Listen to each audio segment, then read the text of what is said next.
नमस्कार दोस्तों। आपको मालूम है कि मोदी जी यूएसए में बैठे हैं और वहाँ पर जो बाइडन है वो बड़े ही प्यार से मोदी जी के साथ गले भी मिल रहा है। मोदी जी को बोल दिया thank you for your leadership, और बड़े ही जिसको बोलते हैं कि प्यार वाली बातें वो मोदी जी के साथ कर रहे हैं। और दूसरी तरफ हम देखते हैं कि वही बाइडन की एडमिनिस्ट्रेशन हमारे एनएसए अजीत डोभाल के ऊपर एक एफआईआर लॉन्च करती है और समन भी भेज देती है हमारे इवन की जो रॉ के चीफ हैं उनके ऊपर और बाकी ऑफिशियल्स के ऊपर भी उन्होंने ये समन भेज दिया। ये दो चीज़ें ऑपोजिट ये कैसे हो सकती हैं, मैं आपको समझाता हूँ कि हुआ क्या है।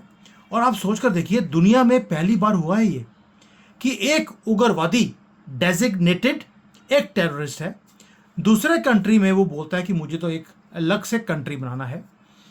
उसके कहने के ऊपर एक केस दर्ज किया गया अमेरिका के अंदर, वही न्यूयॉर्क जहां पर लिब्रांडो की सरकार है, और उसके थ्रू समन भी भेज दिया गया। सारी डिप्लोमेटिक जो चीज़ें होती हैं सबको तोड़कर, और यहां पर अमेरिका मोदी जी को बोल रहा है तुसी ग्रेट हो। दोस्तों, ये दोनों चीज़ें आप अलग अलग देख रहे हैं, मुद्दा एक ही है, वो है भारत को घेरना। आप सोचकर देखिए, बाइडन वहाँ पे क्या कर रहा है, मोदी जी क्या कर रहे हैं, पन्नू क्या कर रहा है, और तीनों इंटर रिलेटेड भी हैं। कोई इसके बारे में बात नहीं कर रहा, इसलिए ये बात करनी ज़रूरी है आपके साथ। पहले लेते हैं मोदी जी को। मोदी जी वहाँ गए, उन्होंने बोला मैंने जो बाइडन के साथ आराम से बैठकर फ्रूटफुल बात करी है। फ्रूटफुल का मतलब क्या होता है कि भाई मैंने जो समझाना था इसको कि अपनी औकात में रहे बाइडन, तुम मेरे कंट्री में गंद डालने की कोशिश कर रहे हो, डोनाल्ड लू को यहाँ भेजते रहते हो बार बार यहाँ पे ताकि दंगे हों। ये बांग्लादेश नहीं है, ये भारत है, ये मोदी का भारत है, मैं कुछ भी होने नहीं दूंगा। तुमने मुझे बोला सेमीकंडक्टर की तुम टेक्नोलॉजी को तुम भारत को ट्रांसफ़र करोगे। तुमने बोला था कि MQ-9B जो एयरक्राफ्ट है उसकी तुम टेक्नोलॉजी दोगे। इवन कि हमें जो इंजन्स हैं जिसको हम बोलते हैं जेट इंजन, वो भी देने का इन्होंने प्रॉमिस किया था। अभी तक उसके बारे में कुछ भी हुआ नहीं है, लेकिन मोदी जी ने बोल दिया बड़ा फ्रूटफुल है। क्या फ्रूटफुल हो सकता है जब हमें मालूम है कि अमेरिका हमें कोई भी टेक्नोलॉजी ट्रांसफ़र नहीं करेगा। फ्रूटफुल ये है कि तमाचा मारना था बाइडन को कि बेटा अपने जो ये है ना डीप स्टेट, इसको संभाल के रख। अगर तुमने ये हरकतें करी तो मैं तुम्हारी गवर्नमेंट को भी चेंज करवा सकता हूँ, इतना बड़ा डायस्पोरा है मेरा। सिर्फ मुझे एक ही काम करना है, जाकर ट्रंप को मिलना है और तुम्हारी टैंटा फिश हो जाएगी उसी वक्त। लेकिन बाइडन तो बाइडन है।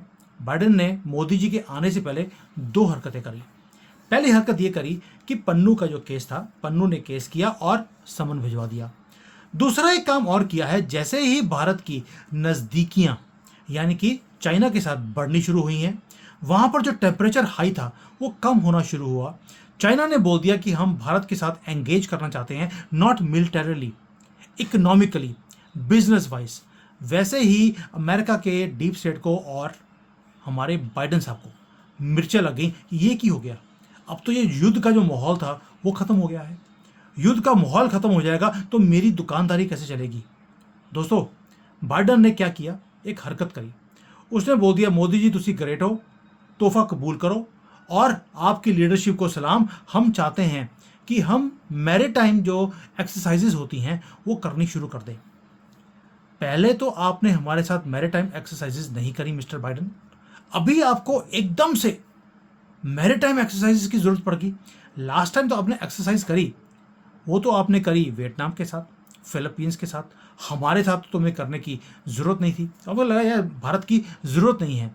अभी जैसे ही हमारे रिलेशंस चाइना के साथ ठीक होने शुरू हुए हैं, इनको मैरीटाइम एक्सरसाइजेज की ज़रूरत पड़ गई, वो भी क्वाड में। और वहाँ पे बोल दिया thank you for your leadership, यानी कि चाइना को मैसेज भेजने की कोशिश की जा रही है कि भाई तुम भारत के साथ नॉर्मल रिलेशंस करने की कोशिश कर रहे हो, हम होने नहीं देंगे। लेकिन फिर मोदी जी तो मोदी हैं, उन्होंने जो जॉइंट स्टेटमेंट आया है उसके ऊपर चाइना के ऊपर कोई स्टेटमेंट ही नहीं दिया। हमेशा चाइना के ऊपर एक स्टेटमेंट दिया जाता है, भारत ने कुछ नहीं बोला। क्यों? हम मानते हैं और जानते भी हैं ये मोदी हैं। ही नोज डिप्लोमेटिकली बाइडन क्या कर रहा है, वो नज़दीकियां हमारी होने ही नहीं देना चाहता चाइना के साथ। यानी कि बाइडन ने पहले तो एनएसए को ऊपर केस किया। एनएसए पहली बार है मोदी जी के साथ नहीं गए हैं, छोटी बात नहीं है। क्यों? उनके ऊपर केस था, एफआईआर लॉन्च थी, ही डिड नॉट गो। और हमारी जो फॉरेन मिनिस्ट्री है उन्होंने बोल दिया क्योंकि जम्मू एंड कश्मीर में इलेक्शंस हो रहे हैं इसलिए एनएसए नहीं गए हैं। आपको लगता है बाइडन जैसे आदमी के साथ मीटिंग हो, मोदी जी उसके बिना कभी जाते नहीं हैं क्योंकि वो वहाँ जाकर कई चीज़ें ऐसी होती हैं जिसको वो हैंडल करते हैं। और इस बार ही has not gone there, Modi had gone alone, Jaishankar ji साथ में हैं। लेकिन बाइडन ने जो हरकत करी कि पन्नू को आगे खड़ा कर दिया। अब पन्नू के ऊपर भी आते हैं, मैंने बाइडन समझा दिया, मोदी जी का एजेंडा समझा दिया। बाइडन एक ही काम कर रहा है, मोदी की गवर्नमेंट को गिराना है या घेरना है। अब पन्नू, आप सोचकर देखिए, एक उग्रवादी इतना परफेक्ट डॉक्यूमेंट बनाया उसने, कोर्ट में पेश किया है कि मुझे मारने की कोशिश की गई, 3-4 नाम दे दिए, मोदी जी का नाम भी दिया है, लेकिन एफआईआर मोदी जी के ऊपर लॉन्च नहीं करी है। क्यों? प्रधानमंत्री हैं, उनके ऊपर एफआईआर लॉन्च करने से पहले उसने 10 बार सोचा होगा। लेकिन जो लॉ फर्म उसने हायर करी है, सबसे महंगी वाली लॉ फर्म है, डॉक्यूमेंट परफेक्ट बनाया गया। इतनी अकल कहाँ से आ गई इस पन्नू के पास? यानी कि पीछे किसी ना किसी का हाथ इसके पीछे ज़रूर है जो इसको बता रहा है कि कार्ड्स को कैसे खेलना है। और पन्नू में देखिए वही खालिस्तानी बुद्धि है। अब मैं इसके ऊपर वो और बोलना नहीं चाहता हूँ, मैं खुद पंजाब से आता हूँ। अब खालिस्तानी बुद्धि का आपको मालूम है होता क्या है, अकल कम होती है। अब ये कर क्या रहा है? कहता जी मेरी जान लेने की कोशिश करी थी उसके लिए, क्योंकि आपने मेरी जान नहीं ली तो उसके लिए मुझे कॉम्पनसेशन चाहिए। सोच सकते हैं, मेरी जान आपने नहीं ली तो मुझे डैमेजेस चाहिए क्योंकि मेरा कुछ डैमेज हुआ ही नहीं है। तो भाई इतनी तो इनको अकल है। दूसरी बात, डॉक्यूमेंट बना दिया, एफआईआर लॉन्च कर दिया, और उनकी कोर्ट का भी सिस्टम देखिए आप, यानी कि कोर्ट ने भी समन भेज दिया। इसके पीछे भी किसी ना किसी बड़ी पावर का हाथ है, ये साफ दिखता है।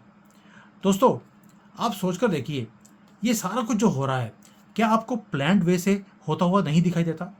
भारत पहले गया, यानी कि मोदी जी पहले भी गए बाइडन को मिलने के लिए, बहुत बड़े बड़े एग्रीमेंट किए गए, सेमीकंडक्टर, एआई, इंजन्स, कोई चीज़ ले लीजिए, सबके एग्रीमेंट किए गए। रिजल्ट क्या हुआ? रिजल्ट एक ही था, कुछ नहीं हुआ। और अगर आपको याद होगा, जो मुझे 5-6 महीने से मैं इस चीज़ों को कवर कर रहा हूँ कि होगा भी कुछ नहीं। भाई अमेरिकन्स की जो डीएनए है वो ये है, आपको लटका कर रखते हैं। वो आपको बोलते रहेंगे आप हमारे साथ दीजिए, इंडो पैसिफिक में हमारा साथ दीजिए, चाइना को काउंटर करने के लिए आपकी ज़रूरत है। वो आपको एंगेज करके रखेंगे, चाइना को आंखें दिखाने के लिए आपको यूज़ किया जाएगा, और एंड मोमेंट पर 10 साल आप वेट करते रहेंगे, कुछ भी ट्रांसफ़र नहीं होगा। और यही काम अभी तक हुआ है, एक भी टेक्नोलॉजी हमारे पास ट्रांसफ़र नहीं हुई है प्रॉमिस के बाद भी। और यही बात मोदी जी ने इस बार करी है कि मिस्टर बाइडन, आपने तो प्रॉमिस किया था कि मैं 2022 में ये टेक्नोलॉजीज दे दूंगा, 24 आ गया, अभी तक तो वो फाइल हिली भी नहीं है। कब वो कांग्रेस में जाएगी, कब वहाँ से पास होकर आपके पास आएगी? और जब तक आपके पास आएगी आप तो कबर में जा चुके होंगे, तो या आपकी सीट तो छोड़ ही रहे हैं, तो अगली जो प्रेसिडेंट आएगा या आएगी वो सोचेगी, वही आगे 10 साल लगेगी, यानी कि ये कभी भी होने वाला नहीं है। और हम थर्ड सुपर पावर बनने की पोजीशन में है, और तुम हमारी तरक्की को रोकने के लिए वो सारे काम कर रहे हो, उग्रवादियों का साथ दे रहे हो। ये मोदी जी ने बात करी है। अब मैंने आपको ये ट्रायंगल बता दिया कि बाइडन भारत के साथ या अमेरिका भारत के साथ बिल्कुल भी नहीं है दोस्तों। वो हमेशा ही पंगे डालने में व्यस्त रहता है। वो चाहता है कि भारत और चाइना की नज़दीकियां ना बने, वो हमें एंगेज करना चाहता है, इसलिए चाइना को रेटल करने की कोशिश की जा रही है, मोदी जी को भी हिलाने की कोशिश की जा रही है। एनएसए को आने नहीं दिया है, केस उनके ऊपर डाल दिया ताकि मोदी जी वहाँ पर स्ट्रांगली बैठकर बात ही ना कर पाए।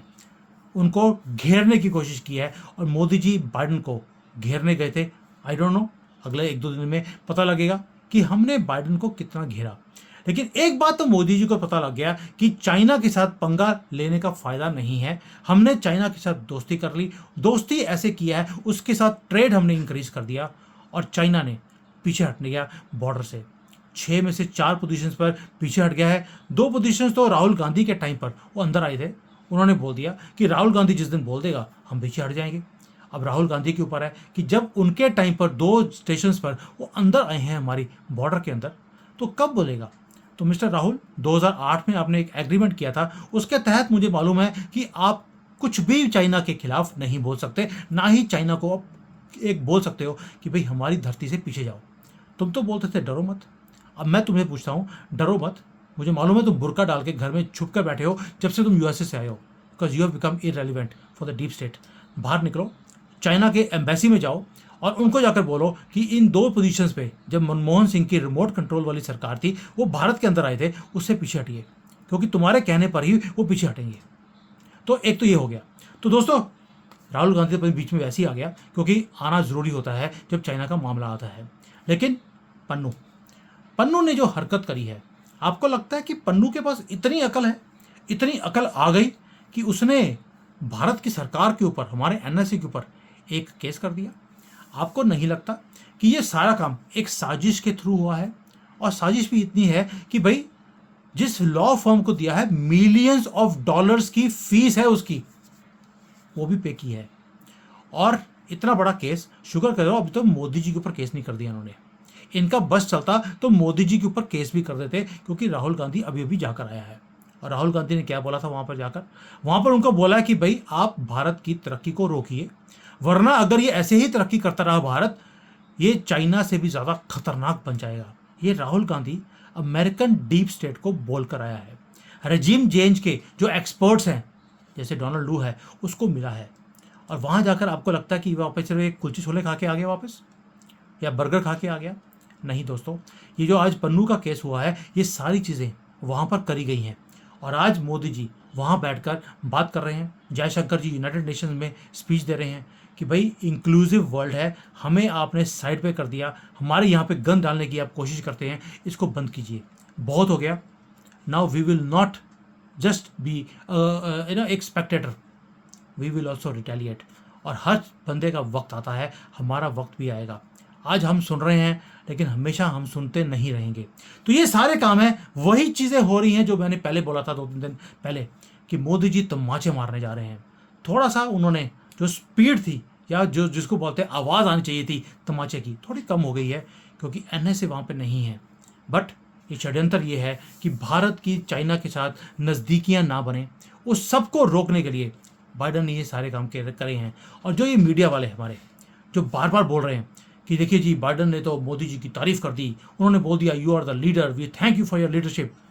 बेवकूफ़ हैं वो लोग, वो बेवकूफ़ मैं इसलिए बोल रहा हूँ, सॉरी टू से, मुझे नहीं बोलना चाहिए, सब रिस्पेक्टफुल हैं, अपने अपने एनालिसिस करते हैं, लेकिन बेवकूफ़ी ये है बाइडन जानबूझकर कर रहा है ताकि चाइना में आग लगे और वो कुछ ना कुछ उल्टी सीधी हरकत करें भारत के साथ, या भारत के अंदर जो पप्पू उनका पालतू आदमी है उसके थ्रू कोई गन डलवाए। अमेरिका की इंटेंशंस बड़े क्लियर हैं, वो कभी भी भारत के साथ नहीं था, ना ही चाइना के साथ है, वो किसी के साथ भी नहीं है। उसको सिर्फ युद्ध चाहिए, अपने हथियार बेचने हैं और अपनी कंट्री को आगे लेके जाना है।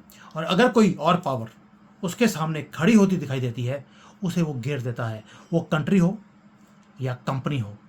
वो भाई टॉप 10 कंपनीज जो होती हैं दुनिया की, उसमें 8 या 9 तो अमेरिकन होते हैं। जैसे ही कोई इंटरनेशनल बड़ी कंपनी उसके सामने खड़ी होती है अमेरिकन के, ये उसे गिरवा देते हैं। अलीबाबा गिरवा दिया गया, अभी अदानी के पीछे लगे हैं ताकि वो सेकंड लार्जेस्ट या रिचेस्ट आदमी बन गया था, घेर दिया।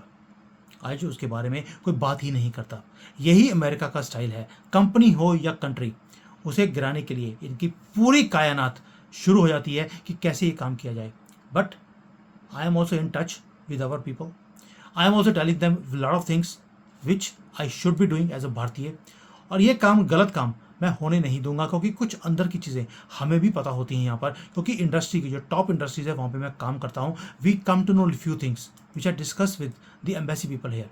और ये जो अमेरिका चाहता है, I can guarantee you one thing, वो कभी भी जीत नहीं सकता, ना ही कभी होगा।